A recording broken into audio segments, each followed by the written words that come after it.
Man. Yeah. Yeah. I gotta admit some things, guys. I gotta be vulnerable with you all. I've made some mistakes and I got some regrets, and I also need to put this video on like a hidden way so that my wife won't use this clip against me, but I was wrong. And in this video, I'm going to talk about some of the mistakes and regrets that I have that hopefully by sharing them, you won't make them too, especially if you're early on in your watch collecting journey. Subscribe. And if you're new here, I'm TEvery. This is Unwound, and we're going to talk about where watches and stories meet. And today I'm going to talk about some stories from my collection and my collecting journey that if I could, I wish I could take back and maybe do a little bit differently. The first one is going to be those impulse buys. You see a watch on Instagram or you see a sale, you get a notification, you get the email, and then just kind of like click, run, hit the button, you buy it. I think early on, a lot of times I didn't really think through what was my collecting strategy or what watch I was looking for or what I really wanted. And sometimes I would just buy watches to buy watches. And that's not really the right answer. I think it's important now that you always have a plan. And so for me, I try to do, either a 24-hour rule or I have actually a list on my phone of all the watches that I think that I want to get. That way, I'm not making these quick snap decisions. And I actually, on the list, I actually prioritize them from number 1 and number 2.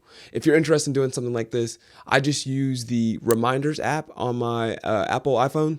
And then I'll just put in the watch, I'll put in a link to it, and I'll put the price, and that way I can rack and stack. So that way it kind of helps slow me down from making those impulse purchases. So when I see a watch that comes in, I'll go back to the list and say, hey, is this watch truly bigger or better or more important than the number 1 watch that I had on my list? And then usually it's not, or if it is, it gives me a pause to wait 24 hours before I actually make that purchase. Regret number 2 that I've made on my watch collecting journey is not really looking into condition as much as I should, or just overlooking small things. So I buy a lot of used watches from everywhere from Reddit to Facebook to eBay to Amazon used because I'm balling on a budget. I can't buy everything new, right? But when buying a used watch, it's always important to really take the important step to look at the condition, look at every single photo, and make sure that there's not something that you're overlooking. So a couple tips that I've learned along the way that I wish I would have known earlier is, particularly on eBay when they have multiple pictures of a watch, one of the easy ways to tell if a watch is actually working is look at the second hand. If you've noticed in multiple pictures, the second hand hasn't moved, that's a clear red flag that, hey, something might not be right with this watch. Now, obviously mechanical watches might be a little bit different, but just something to look at, as well as look at the different lighting. I've taken some risk on watches because the lighting wasn't good, hoping that it would be better in person, but when it got in person, it was actually much worse. And so I wish I would have just spent an extra $10 or $15 and bought a higher quality watch than getting the one that I got because Polywatch couldn't get out all the scratches. And that one actually ties directly into point number 3, which is not doing enough research. And the research is not only in the watch itself that I'm trying to purchase, but the history of the watch, looking at reviews, seeing if there's common issues with the watch. Also understanding, is there different versions of the watch? So sometimes you might see something, looks really cool, but you didn't realize there's actually a different dial combination or a different case that you would actually like more. So you don't buy this watch just realizing it's just a stepping stone to the next one. So I try to do a better job now with all of my watches that I'm looking at buying of actually doing some research, looking into the brand, looking into the seller, which is also an important point because not all sellers are created equal, looking at some of the reviews from others before I just hop into a watch purchase. And I wish I would have done that a little bit more early on. It would have definitely saved me a lot of heartache. The regret number 4 that I have is ignoring my budget. You got to actually make sure that you have a plan going into the month, going into the weekend, going into any time you open up an app that you could buy a watch on, and making sure you don't overspend. Now, there's a couple things to look at that. For one is your overall budget. For one, I don't think you should ever take out a loan or go into debt to buy a watch. It doesn't matter how great the watch is. Watches are not investments. They are tools. They are collectibles. They are things that you enjoy, but you shouldn't, mortgage your house to get a watch. The other one is also what is the budget for that watch? I said in a previous video, which if you haven't watched it, I talk about the watches you shouldn't buy, but you shouldn't buy a watch over retail. And so most of the time, if you're willing to wait and have some patience, the watch prices typically go down. Now, unless you're talking about some rare Pateks and rare APs, but if you're looking at those, you're probably not watching my video. But if you're doing both, I appreciate you. Let me know in the comment section down below that you appreciate an affordable watch collector and you like expensive watches. But going back to the point is, don't blow your budget on a watch. And so what I typically do is, going into the month, I say, hey, this is my max amount of money that I'm willing to spend on watches.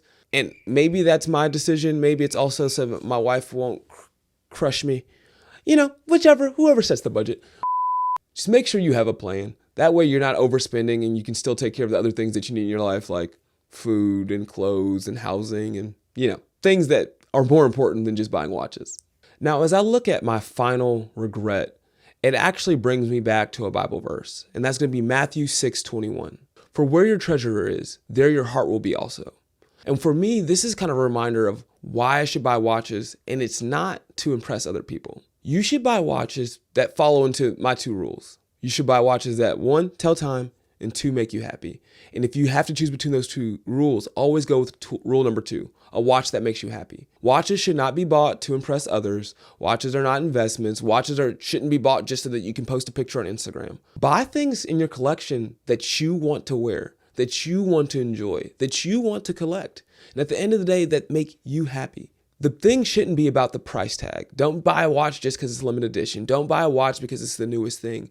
Buy watches that have meaning to you. The whole point that I made this page and the whole point that got me into collecting is understanding the stories behind watches. You know, I've talked to collectors that have Rolexes, but to them a Casio might be the most important because it was a gift from a mom or a friend. You know, collectors who have watches that were given to them from someone that was important, so that there's really no price tag that you can put on it. You should put the treasure and the importance and the value in the watches that you want, not to impress anybody else. And I think early on, sometimes I fell into that trap. I would see someone post something and I'd be like, oh man, I got to get that to get the same watch that they have.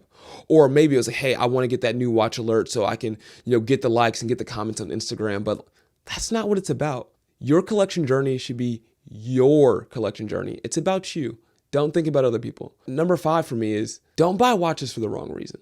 You probably, in your collecting journey, have made some mistakes as well.